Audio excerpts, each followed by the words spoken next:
We must move from this open mouth insert pill mentality, because one pill cannot replace a parent. One pill will never replace a hug. A lot of our young people in foster care, there's 4 to 5 staff members, and not one staff member is right there at night to tuck them into bed, to give them a hug and say, son, it's going to be okay.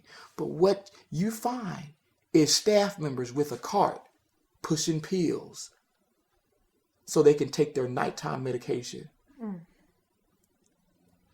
That's not conducive to anybody coming out and reaching a point of self-actualization. Life, wisdom. Thank you for joining me on The Truth Talks. I'm your host, Corrina Rachel. I'm joined today by Tyrone Obaseki. He's a motivational speaker. Today we're talking about his experience in the foster care system, and in particular, the use of psychiatric medications on foster care children. Thank you so much for joining me today. Thanks. It's nice to be here today. So in a previous video, we started talking generally about your experiences in the foster care system. And we talked about restraints, we talked about abuse, and we talked a little bit about the prescription of psychiatric medications to children in foster care. Right. Mm-hmm. Can you talk a little bit about what age you started receiving these medications and maybe your experience with them that got you to where you are today? Right off the bat, I remember being placed on medication in pre-K. Wow. I actually remember being given little white pills as a way to control my behavior, to be honest. I think it was deemed that I was very hyperactive and that medication was the way to control that. And then throughout being in the orphanages, I remember taking larger, big, fat, yellow pills, and I remember taking Depakote, Adderall, Zyprexa, Remeron, just numerous medications. As a child? As a child, yeah. Wow. In fact, I actually remember being restrained for not taking the medication.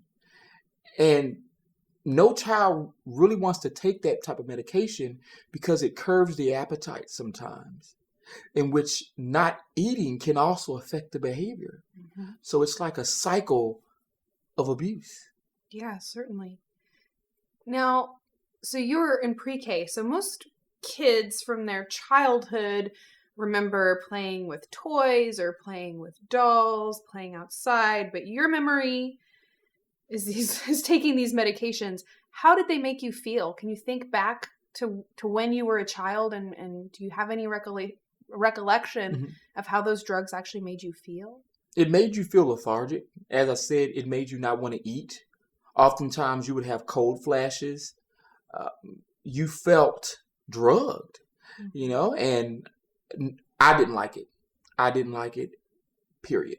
Mm-hmm. No child should have to deal with that. I actually remember at the orphanage seeing other young people who were drugged. Can you imagine a young person coming in young and vibrant around you, and then after 6 months or so, they're looking at the wall like, they're just zoned out. Just completely zoned out. And it's fearful too, because even at that young age, you ask yourself, wow, is that going to be me? Is that going to be me in a couple of months? Or it's just not consistent with young people becoming productive. Right.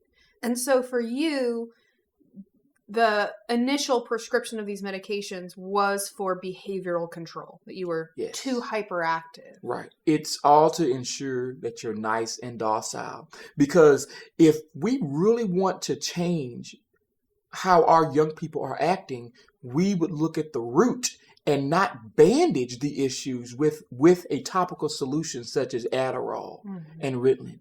If a child is hyperactive, how about finding opportunities for that hyperactivity to be exhausted, mm-hmm. such as sports, such as artwork? A lot of young people who are hyperactive have a lot of talent mm-hmm. that mm-hmm. we need to tap into. That's potential that is not met even at the young age that they're at. Right. And who's ever known a child who didn't have a lot of energy? Of course. Who's ever known a child that you couldn't call hyperactive to some But the extent? problem in CPS is, how do we entertain and hone in on all that energy if we have 10 to 15 young people, sometimes 35 young people in the same area? Wow. It's not cost efficient. There's not enough staff who's willing to do that. So that's what we have to change. So basically making the children more easy to handle, easy to take care of, so you can have less staff taking care of them because they're just kind of zoned out in the corner, not making a fuss. Exactly. That's exactly what it's about. And so this medication, the psychiatric medication, is this something that continued throughout the extent of your time in foster care, or did it kind of taper off as you got older? It did continue all the way up until I was 17. In fact, at 17, I have documentation to show that I actually was labeled bipolar, schizophrenic, and with explosive disorder. And if our young people want to become successful, that can kind of hinder them because you have these labels. Mm-hmm.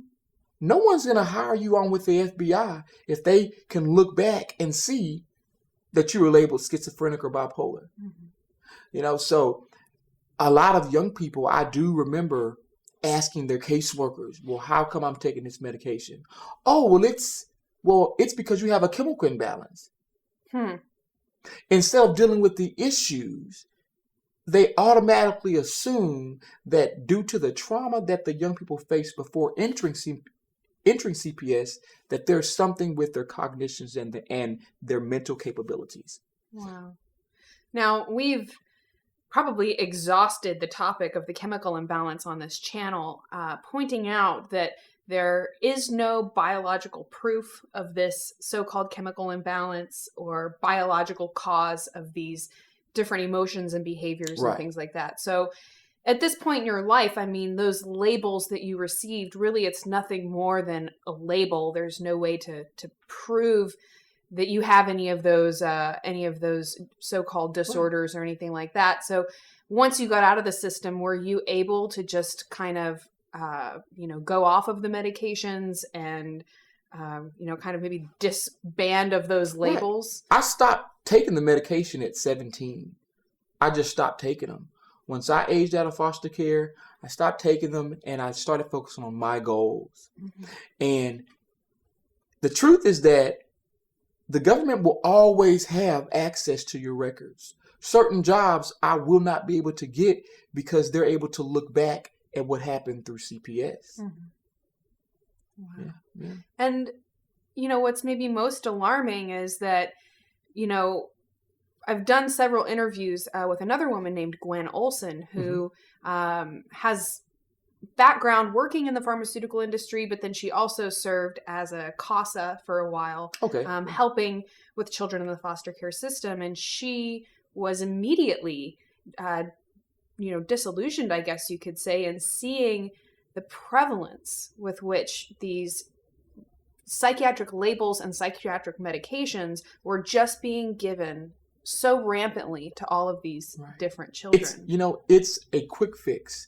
And also, it's a way to make profit. Psychiatrists, psychologists, they have to have a DSM diagnosis to be able to get the insurance, the Medicaid insurance. And so rather than dealing with the internal issues and having a child sit down to talk with them, they'd rather give them a pill to make sure that they're zoned out and sedated. It's just not right. Right. It's a lot less effort, a lot less work to just give a medication than to actually spend the time with the child that would really actually help them to deal with those traumas and deal with those things. And yeah. And that's why a lot of young people are coming out of the system and they can't function because for years they have been given a little white pill to solve their problems. And what they come to realize is that the little white pill only bandaged your trauma. And now you are faced with the reality of what hurt you. So, and again, as we're looking at this issue of, the prevalence of psychiatric drugging of care children, you brought up this idea of the financial incentive. But, when we're talking about foster care, this is our tax dollars that are paying for these drugs, right? Right. This is tax dollars because Star Health, from what I believe, is an organization that provides Medicaid to our young people. And that's our tax dollars. I actually think that if we want to use our tax dollars in a better way, perhaps we should look at alternative interventions, such as effective counseling. Right. If we had more people to take our young people in and take them on activities, things that you and I would do for our own children, that's what will move our people towards success versus setting them back. Telling them that they are bipolar, telling them and treating them like animals and patients is leading to their demise. We have the thoughts of our caregivers. And if our caregivers are believing that we're mentally ill patients, then we will most likely come out as mentally ill young adults. Right. Yeah. And I think that any person can either look back on their own childhood or at their own children, and it's very easy to understand that a child is very delicate, and the different traumas and events that they go through have a very significant impact on them. It does have a significant impact on our children. Our children are imprintable. They start out, as what John Locke says, with tabula rasa. They start out with a blank state. And so everything that we teach them, our environment is what's crafting them into adults. And so if we want them to become productive adults, we have to change what we're doing. Right. We have to change the environment. We can't over-medicate them and then sit back and wonder why young people blow up half of Texas. Perhaps it was the Zyprexa that they did not need. Several young people have come back and said, wow, while on the medication, I knew what I was doing, but I couldn't stop it. For instance, my sister stated that she defecated it in a closet and she knew what she was doing but could not stop. And since then, she stopped taking medication. She refused taking it because it does mess with the molecules of the mind. Yeah, it really does. Certainly. So, especially when we consider that, at age 18, these children are, released from the system, and now they have a dependence on all of these different drugs that they can probably not pay for now. Most children don't get out of the foster care system and immediately have, income to spend on these expensive drugs. So the problems with, becoming, addicted to illegal drugs and, more likely to enter that kind of drug lifestyle and doing things that are illegal and committing crimes and stuff like possible. that. Yeah, because then what you find is young people just trying to fill the void because they had years and years of receiving a little white pill versus people dealing with those unresolved issues. And so now we have 485,000 young people in America probably who have unresolved issues. So it's a reliance on these medications to kind of be the quick fix. Hey, take care of this kid, shut this kid up, or whatever it is. Pushing them through a continuum of brokenness. If your daughter was traumatized, I trust and believe that you would try to do everything that you could before placing her on a drug to mess with the molecules of her mind. Right. And certainly anyone, again, whether they're looking back to their own childhood or thinking about their own children, can understand the importance of compassion and understanding and love for a child. Empathic understanding, being able to sit down and talk with children. That's what it's about. And we must move from this open mouth insert pill mentality, because one pill cannot replace a parent. One pill will never replace a hug. A lot of our young people in foster care, there's 4 to 5 staff members, and not one staff member is right there at night to tuck them into bed, to give them a hug and say, son, it's going to be okay. But what you find is staff members with a cart pushing pills so they can take their nighttime medication.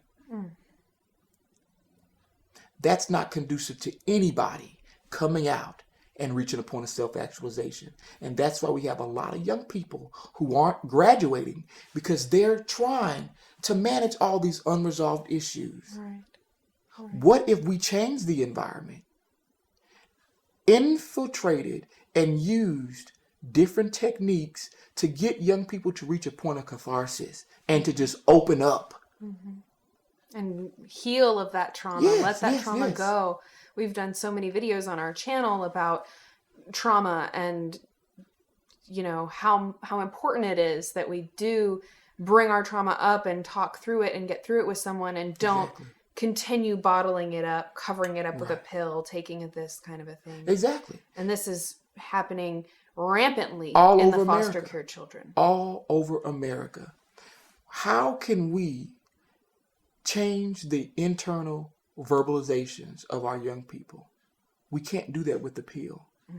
But if you and I work together and talk to our young people, take them out on activities that can help them build up their self-esteem, that's what's going to change those internal verbalizations. Right. That's exactly what it's about. Well, Tyrone, thank you so much for being here, and I look forward to doing some future interviews with you where we can kind of delve more into this topic, how to improve the foster care system. Yeah. And I actually look forward to more young people interviewing with you, so that they can get their stories heard, and so that they can one day come to the realization that they are not bipolar. They are not a victim from being overmedicated, that they have the capacity to move forward and accomplish each goal. That's awesome. Thank you so much, Tyrone. You're welcome. Anytime. Thank you so much for watching. I really hope that you enjoyed this video and found it helpful. If you have any questions or topic requests, or maybe your own experience with the foster care system, please be sure to leave that in the comment section below. I hope you'll subscribe to Psychetruth so that I will see you again soon. I'm Psychetruth correspondent Corrina Rachel. Thank you so much for watching.